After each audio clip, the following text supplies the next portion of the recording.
You're about to get an insider look at every real estate deal we've ever done. From a bank-owned property to an international apartment to our first $1 million home, we're laying it all on the table for you today. What's up, guys? I'm Steven. And I'm Kylie, and we are a husband and wife team of normal people turned real estate investors turned property managers. And now we overshare about our experiences in our past here on YouTube. And overshare today we will about every real estate deal we've ever done starting in 2009. Before Kylie and I met in 2009, my good friend Dom and I had been talking about buying a property together, living in it for a while, and then keeping it as an investment property. He was in the military at that time, so he had a VA loan, and we had planned to use that. And then I came along and pretty much ruined the bachelor pad plan. No girls allowed. But they still kept looking and eventually found a bank-owned property in the Bay Park neighborhood in San Diego. We ended up closing on this house for $518,000, and because of the VA loan, we had a minimal cash outlay, which was really nice. I wasn't involved in this transaction at all. I was just the girlfriend who spent way too much time at the house. Sorry, Dom. We did have a little hiccup during the purchase process of this house. The appraisal came back at $503,000, and so we had to come up with that difference, $15,000 out of pocket to get to the $518,000 purchase price. Since then, they've refinanced into a conventional loan and took out some cash a couple years ago for other projects. Right now, we're in a 30-year fixed-rate mortgage at a 3.625% mortgage rate, and the property is a long-term rental. So after living at that house for a couple of years, Steven and I decided that it was time to get our own place and leave Dom alone. And I was also, at the time, commuting for work from Bay Park up to Carlsbad in San Diego. And my job at the time was in the Sorrento Valley area of San Diego. So we ended up choosing Encinitas as a place to live. It's kind of central to both commutes. We loved Encinitas. We still love Encinitas. We found a cute little place. It was only 2 blocks from downtown. 3 blocks from the beach, which was awesome. So it was 2 bedrooms, 1 bathroom, about 800 square feet, and it had a little backyard. Yeah, we paid $22.50 a month for that place, which at the time was pushing our budget a bit, but we really liked the location, and you know, the house worked out great for us. Yeah, we liked that house a lot, but we only stayed there for about a year total because about 6 months after we moved in, we found out about this opportunity with Steven's job to relocate. And then a few months after that, we packed up our suitcases and a shipping container and headed off for Munich, Germany. Because I'm moving to Germany, baby! We've talked about our time living in and traveling around Europe in previous videos, but we've never talked about our housing situation. We were fortunate enough to be set up with a relocation company. They helped coordinate the move, and then they also put us in a temporary apartment for the first few weeks when we got there. This was so nice because even though we had kind of researched different neighborhoods and had a general idea of where we wanted to be, being able to actually spend time there and walk around and look at things before deciding on a place was huge. They also set us up with a real estate agent, and we toured a few with her, but those first few we really didn't find anything that we loved. Location was also really important to us. At the time, we thought we were only going to be there for a year, so we wanted to maximize our time there and kind of be in the heart of it all, and also be close to public transportation because we didn't plan to buy a car while we were there. And we never did, by the way. For 4 years, we got by with public transportation. We would rent a car from time to time if we decided to take a road trip somewhere. Or there was times where I could borrow cars from work if we needed to run an errand around town that required a car. And we had to get creative sometimes. There was one memory in particular. I bought a turkey for Thanksgiving dinner while we were there, and this one butcher that had this turkey was in Marienplatz, which was across town from us. So I took our stroller, our empty stroller, and put the turkey in the stroller and hauled it down into the U-Bahn and onto the tram and all the way home. There was no baby in the stroller. It was just a turkey. Probably got a few weird looks that day with turkey in a stroller. I did. For that kind of money, the stroller should be indestructible. Anyway, we did end up finding an apartment ourselves that we toured, liked a lot, and we got into that deal. That apartment felt huge compared to our little place in Encinitas, and we loved it. It had a terrace off of every room in the house, and most importantly, it was really close to public transportation. There was a tram stop and an U-Bahn, the subway, right outside the door. And then on the ground floor of the same building, we also had a grocery store. Refrigerators Yeah. are a lot smaller than we were used to. Tiny fridge, kind of had to shop like once every every 2 days, you know, to get things in the fridge, but it was easy. So that apartment was 115 square meters or about 1,200 square feet. That was more than we needed for the two of us, but it gave us plenty of room to have visitors, which we had a lot of. So that was 3 bedrooms, 2 bathrooms, about 1,200 square feet in the Obergiesing neighborhood of Munich, and we paid $2,600 US per month. We lived in that apartment for 4 years until our son was born, and then we decided to move back to the United States. That's when we bought our duplex property in San Diego, and we just did a full video on why we bought that house, why we got into Airbnb and hosting, all the things. So we will link that here on screen and on the end of this video if you want to check it out. The timing of this move worked out really well. I was able to take a transfer back to the same company I was working for before Germany into their San Diego office again, which was really nice because they paid for our relocation again, which would have cost at least like $15,000 to $20,000 for shipping fees to ship our personal items back. And they put us in a temporary apartment in San Diego during our escrow process. This was a duplex property, about a 460 square foot cottage that was built in the 1930s on the kind of front half of the property, and then about another similar size, about 450 square foot place above the garage that was built in the 1960s. It was a fixer-upper, but we saw so much potential in the house, and it was like a 20-second walk to Mission Beach, so we were hooked. The asking price was $1.15 million, which was quite a bit out of our budget, but we did see the potential of it being a nice income-producing property as a rental. So we got a free trial subscription to AirDNA, which back then was like the only real tool we had to do some sort of comping, and we tried our best to run the numbers and see what kind of income we could expect if we were living downstairs and fixed up and rented out the upstairs. If we could just get the owner to accept our offer, we knew that we could generate about $5,000 a month from the upstairs unit, which would pretty much cover our mortgage for the whole property.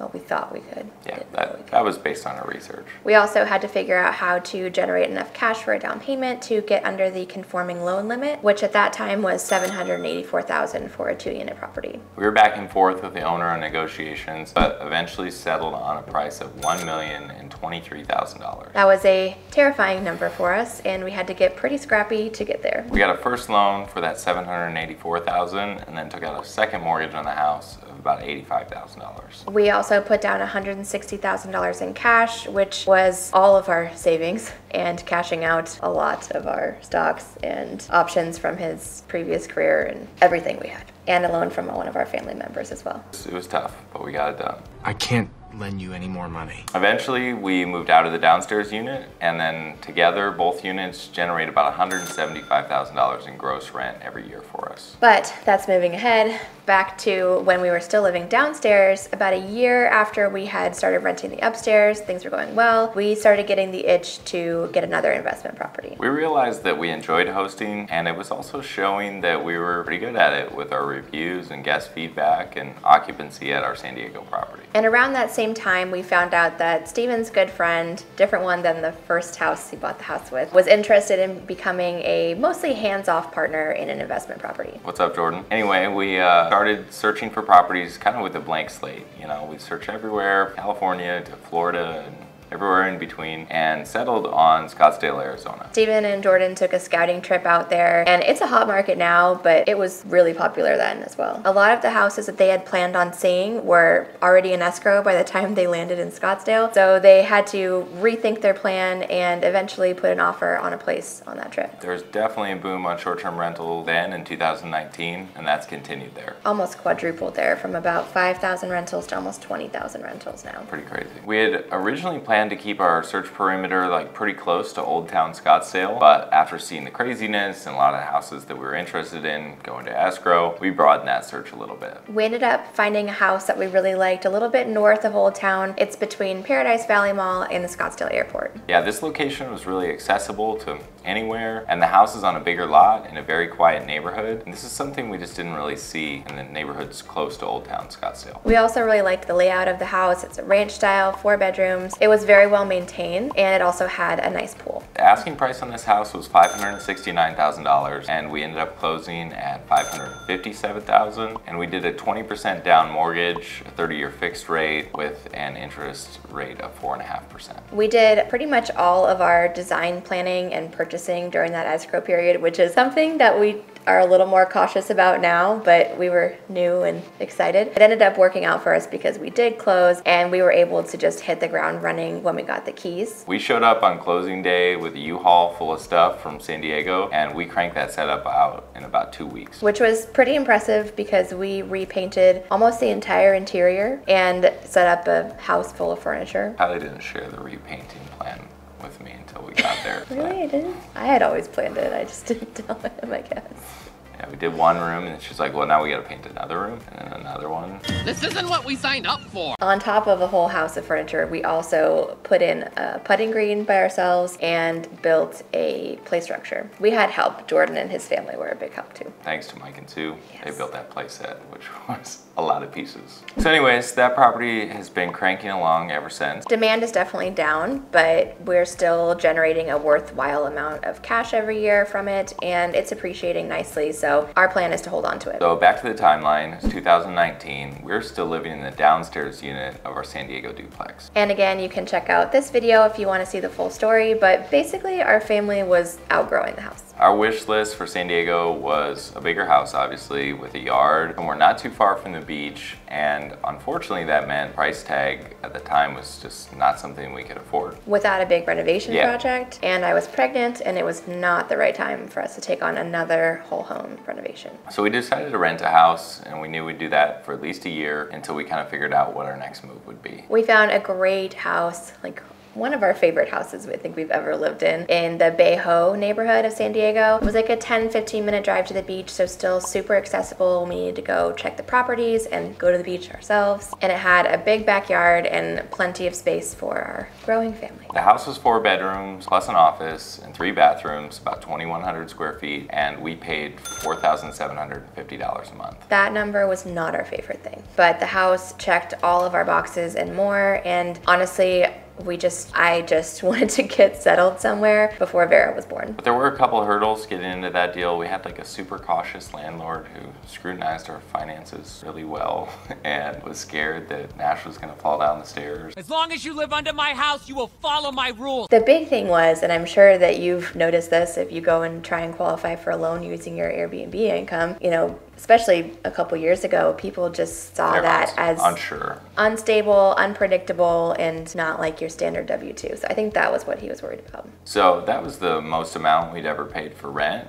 but that enabled us obviously to move out of the downstairs of the duplex in Mission Beach. That started generating income and was able to cover our expenses with the rent we were paying. The rents that we were getting from the upstairs and downstairs units combined were covering the mortgage for that property, plus the outrageous rent that we were paying in Bayho. We liked that house a lot. We even tried to get the landlord to get into a seller financing deal to sell us the house, but unfortunately he had no interest in selling it. He had inherited the house from his parents, who were the original owners, and I don't think he was fully like comprehending what we were trying to explain with the seller financing concept. I think he just had it in his mind that he was just always going to keep the house, which is fine. Yeah, so it all worked out. It did. So during that time we were living there, about 8 months in, we started entertaining the idea of moving to the desert. Desert meaning the Palm Springs area where we are now, and that move had a couple of reasons behind it. First, we started growing a portfolio of property management clients out in this area, and we were driving from San Diego almost every weekend to deal with setups. We were doing a lot of setups at that time, home setups. Second was to be closer to family. I grew up out here. I still have a lot of family here, and with our kids being young, we just thought it would be nice to be closer to them. Third, Nash was nearing a school age, and we just weren't really excited about the school options that we saw in San Diego as well. It ended up not mattering at all. Now we homeschool, but that's a topic for another YouTube channel. High school sucks. Everything sucks. The fourth thing is we like it here. It's a small town feel, but not too small. And the summers are hot. We deal with that, but the rest of the year is great weather. And I guess fifth is the housing prices were a lot more affordable than they were in San Diego. We called Kylie's mom, who is the best real estate broker in the Palm Springs area, Southern California in general. She's awesome. We'll link her information in the description below if you want to give her a call. But anyways, we had her set up some search parameters for us, just basic, like see what's out there just to look. A few weeks later, a newly remodeled house in Indio came on the market that we toured and really liked. We decided to put in an offer about $40,000 over ask, and we were significantly outbid by an all-cash buyer. This was a devastating feeling, really, because this is what was happening at the time. The market was super hot and people were paying way over asking and cash offers. We saw that in San Diego and we're like, oh man, are we gonna deal with the same thing? Are we ever gonna get a house? Yeah. But then we found our little diamond in the rough. Yeah, this 1970s sort of ranch style house came on the market and we asked Kylie's mom to go take a look at it for us. It was in its original 1970s condition with green linoleum and shag carpeting, and it needed a ton of work to make it what we wanted, but we liked those projects. We saw the potential. Yeah. We knew. Wanted it. Yeah, it was the spot. And also Vera was about 6 months old and we're getting into another whole home renovation project. About the same age Nash was when we started. Pretty much. So this house was listed for $749,000, which was, I'm sure you can guess, out of our budget because we always like to push our budget. Kind of seeing a pattern here, but we did some comp research and looked at our budget closely. We ended up putting in a first offer of $680,000. The seller's agent told us that there was another offer from a flipper, and so we ended up writing a letter to the owner about how much we love the house. We could see our family swimming in the pool, blah, blah, blah. And it worked. She ended up accepting our offer, which was actually lower than the one that the other developer had put in. Yeah, so that was $715,000 that we settled on, and we're in a 30-year fixed mortgage here at a 3.15% interest rate. And we put 20% cash down. That 1 year itch came around again, and about a year after we bought this house, we found an almost 80-acre property about 20 minutes away from here that we just had to have. We did a video about this last summer, one of our first videos, so don't critique us too much with it was pretty bad audio and video, but you get to see the place, which if you want to check that out, we'll link it here. But this video is about purchasing and financing details, so here are those. The asking price for that house was $1,025,000, and we went round and round with a really difficult and stubborn seller, somehow got to an agreed price of $915,000. We had to put down a combination of cash from our own reserves and also a HELOC that we took out on this house, on our primary residence. We had done a lot of improvements and the house had appreciated substantially in just that first year. And that got us to a loan balance of $640,000 with 4.5% interest. We owe you an update on that property, that's for sure. So hit that like and subscribe and sign up for notifications. You'll see when that comes out, hopefully in the next few weeks. It better be in the next few weeks. It's coming. I think this is the longest video we've ever made. We got the job done though, and thanks for hanging in there with us. Introduce yourself in the comments. Thanks for watching, and we'll see you in the next video.